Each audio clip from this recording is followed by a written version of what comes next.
এটা হচ্ছে পৃথিবীর লংগেস্ট সি বিচ, যেটা আমরা সবাই জানি রিনাউন্ডেড প্লেস আমাদের বাংলাদেশের জন্য, আর সেজন্য আসলে বেছে নেওয়াটা। কক্সবাজারের সমুদ্রটাই সবচেয়ে বেশি ভালো লাগে। ইনানি বিচ, পাটুয়া টেক, সেগুলো ঘোরাঘুরি করব। আর আজকে আমরা ফিশ ওয়ার্ল্ডে যাব। কক্সবাজার সবচেয়ে বিনোদনের জায়গা, কারণ এখানে সুন্দর সুন্দর জিনিস দেখা যায়, উপভোগ করা যায়। আসলে বাচ্চাদের এখন ওই ছুটি, স্কুল ছুটি, সেজন্য এই টাইমটা ওই জন্য বেছে নিচ্ছি আর কি। আজকে আমার ফ্যামিলির সাথে আসছে, অনেকদিন পর আসা হয়নি এত, কারণ আমার পরীক্ষা থাকে, এই জন্য আজকে ঈদের পর আসলাম। ভালোই লাগতেছে সমুদ্র দেখে, একটু রিফ্রেশ পিসফুল লাগতেছে।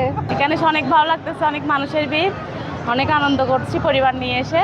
এই প্রথম আসলাম কক্সবাজার ঘোরার জন্য বেস্ট। হোটেল এখন ভাড়াটা একটু বেশি, হ্যাঁ আগের তুলনায় ভাড়াটা একটু বেশি।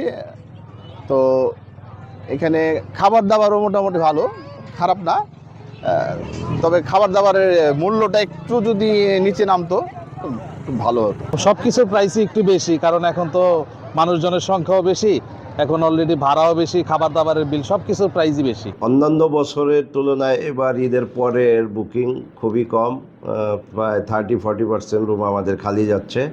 এরকম পরিস্থিতি আমি লাস্ট 8 বছরও দেখি নেই।